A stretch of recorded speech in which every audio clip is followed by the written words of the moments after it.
Ganlot ang ating bakal. Ang ating rebar na galing fabrication. Inunod na.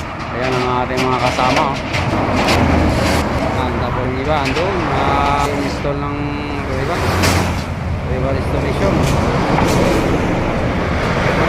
Ating mga guys. So talagang ayan. Maghapon na naman to guys sa init. Ating kaibigan, no? Ay, shout out muna sa ating mga kaibigan dyan, mga riverman.